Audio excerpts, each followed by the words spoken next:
Que as palavras do Santo Evangelho perdoem os nossos pecados. Amém. Tem alguém desanimado aqui? Não. Não. Tem confiança. Tem alguém com dúvida na fé? Não. Não. Tem confiança. Tem confiança. Tem alguém sendo perseguido?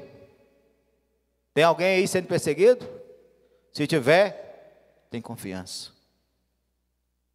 Tenha confiança. Confiança em quem? Em Deus. Confiança no Senhor. Se estamos passando por dificuldades, problema de saúde, faça o que tem que ser feito, tenha confiança. O nosso Deus, Ele não nos abandona. Deus não se esquece de nós. Por quê? Porque nós somos seus filhos amados, queridos. Nós somos queridos por Deus. E é interessante, meus queridos, nessa primeira leitura dos Atos dos Apóstolos. O apóstolo Paulo, ele, depois da sua conversão, ele não mede esforços para poder anunciar a palavra, comunicar Jesus, falar de Jesus às comunidades. E nessa leitura, nós percebemos as incompreensões por parte das autoridades em relação à pessoa de Paulo. Porque o seu ensinamento ia na contramão daquilo que doutores da lei, fariseus, homens letrados entendiam. Mas em Paulo também inicia-se o cumprimento da profecia que Jesus fizera para os apóstolos. Da mesma forma que fizeram comigo, farão também com vocês. Não se preocupem. Mas não cairá um fio de cabelo da vossa cabeça, se não for da vontade do Senhor. E Paulo, é claro, que a sua vida tem importância. A sua vida tem importância, a vida é dom de Deus. E Paulo defende a sua vida, porque ele tem consciência também da sua missão e da importância que tem o seu existir na vida dos outros. Paulo até chega a dizer, né, para mim morrer é lucro, porque eu vou estar diante de Deus. É o que eu sonho, é o que eu quero. Mas eu muito tenho a fazer para que outros possam alimentar o seu sonho, como eu tenho, como eu quero. Eu tenho que evangelizar, eu tenho que anunciar. E as incompreensões são desmedidas. Aqui no versículo 9, a partir do versículo 9, nós percebemos que Paulo está preso. Ele está preso, levado aos doutores da lei, aos fariseus. Paulo até tenta argumentar. Eu fui fariseu, filho de fariseu. Eu fui fariseu, filho de fariseu. Eu estudei como vocês. Mas eu encontrei a luz.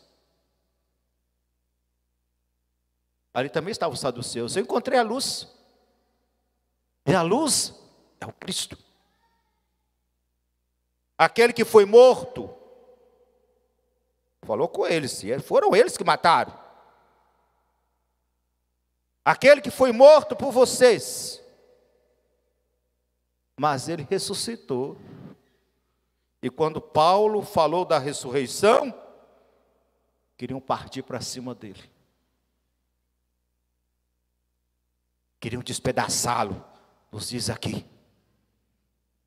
Queriam trucidá-lo. Por quê? O pensamento de Paulo fazia oposição àquilo que os grandes, os poderosos, os aproveitadores do povo faziam. Paulo apresentava o Cristo ressuscitado, e isso incomodou. Aquele Cristo que vocês mataram, ele ressuscitou. Deus não abandona ninguém, né? Deus não nos abandona. Nos diz aqui que na noite seguinte, o Senhor Deus aproximou-se de Paulo e lhe disse: tem confiança. Olha que beleza. Deus visitou Paulo, como Deus visita cada um de nós. Os momentos de nossas dores, de nossas angústias, das nossas aflições, Deus continua visitando a cada um de nós e nos encorajando. Tem confiança. Tem confiança. Eu preciso de você. Eu preciso que você dê testemunho de mim em Jerusalém, diz o Senhor para Paulo. Eu preciso, assim como tu deste testemunho de mim em Jerusalém, é preciso que tu sejas também minha testemunha em Roma. A missão de Paulo aumentou. E acredito que depois disso, Paulo já teve dúvida: não vou morrer mais. Não vou morrer. Porque eu tenho que ir para Roma. Deus está me confiando mais uma missão.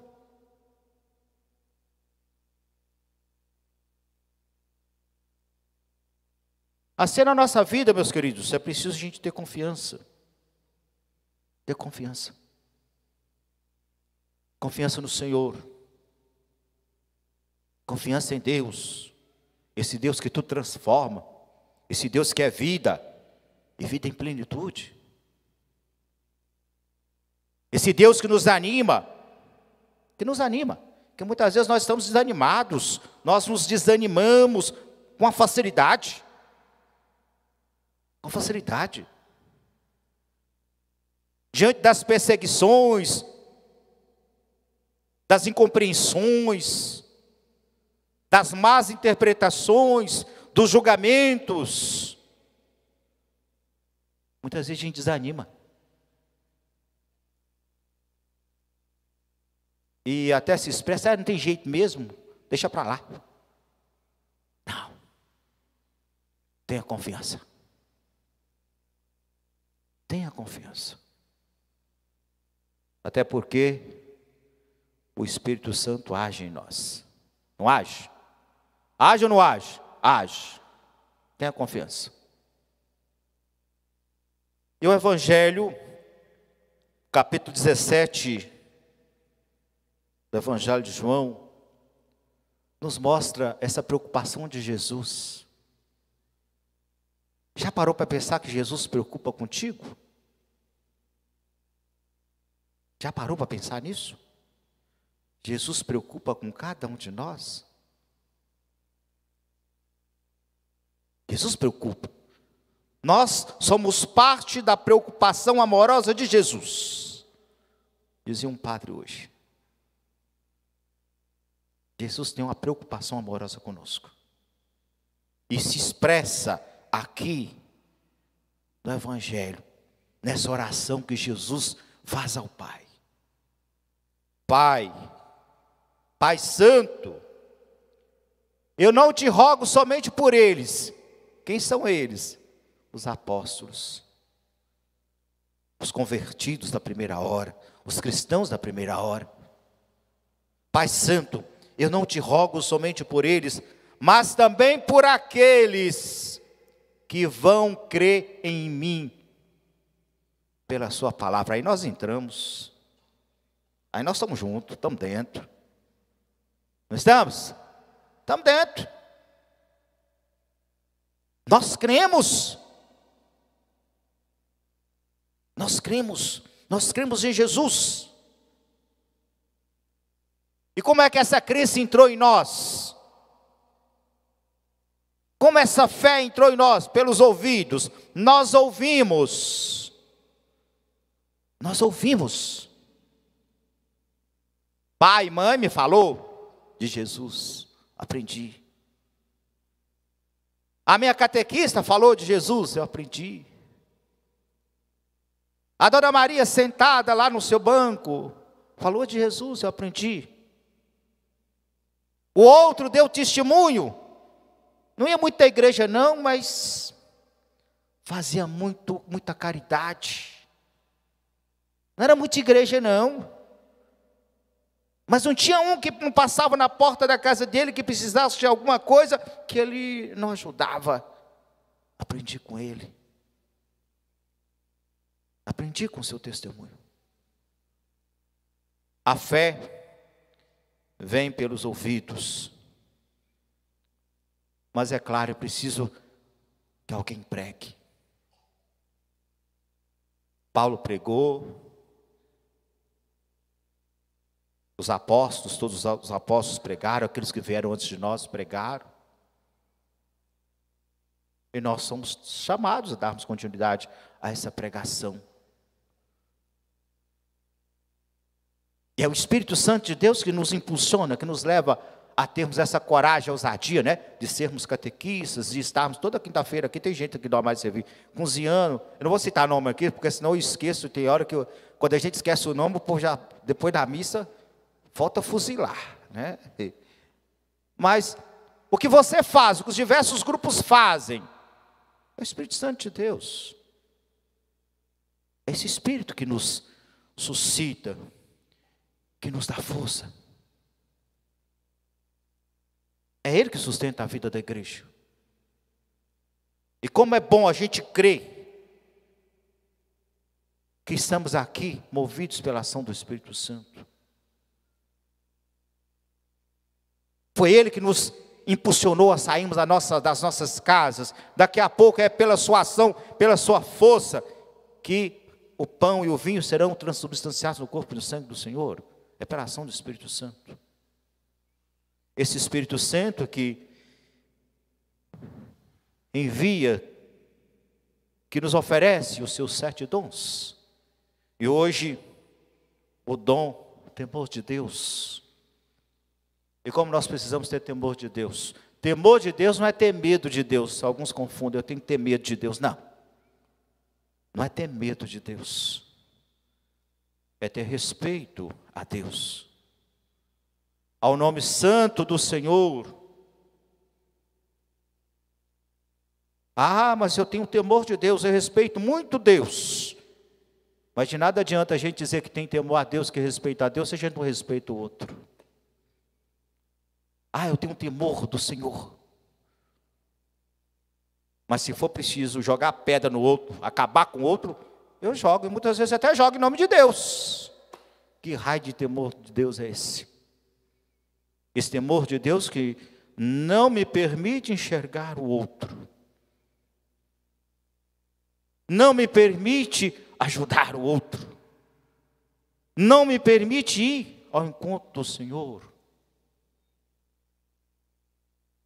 E nesta Eucaristia peçamos a Deus, neste 7º dia de novena, peçamos ao Senhor que enchemos de temor de Deus, para podermos enxergar aqueles que estão à nossa volta.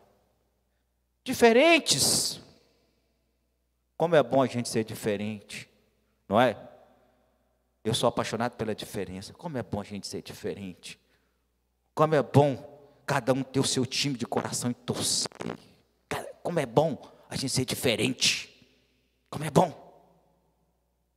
Deus nos fez todos diferentes um do outro. Até na nossa casa, somos frutos da mesma árvore, mas cada fruta é diferente. Cada fruta é diferente. E a gente, no mundo que nós estamos vivendo, nós estamos nos perdendo da nossa diferença. Nós estamos nos deixando levar pela nossa diferença. Paulo pensou diferente dos saduceus, porque fez uma experiência diferente. Dos fariseus, já queriam trucidar, queriam arrancar, despedaçá-lo. Não é diferente o tempo de hoje. Não é diferente o tempo de hoje. Então, vamos pedir ao Espírito Santo de Deus, ao Espírito Santo, que abra as nossas mentes, abra os nossos corações, para acolhermos o outro na sua diferença. Na sua diferença. E perceber o quanto que a diferença do outro me faz bem, me ajuda, me torna uma pessoa melhor. Que nós possamos compreender isso. Que nessa semana da unidade dos cristãos, onde rezamos pela unidade dos cristãos, que nós possamos pedir pela nossa unidade, enquanto cristãos católicos, paróquia de São Judas. É preciso a gente se unir. Se unir. Cada um respeitando a sua diferença. Mais uma vez, louvado seja Deus pela diferença. Louvado seja Deus pela diferença. Obrigado, Deus, por nos termos feito, confeccionado diferente um do outro. Ele nos fez diferente e jogou a forma fora. Cada um tem a sua forma. Teve a sua forma, né? E jogou a forma fora. Somos diferentes. Louvado seja Deus pela nossa diferença. Nela, somos chamados a fazermos unidade. Louvado seja nosso Senhor Jesus Cristo. Para sempre.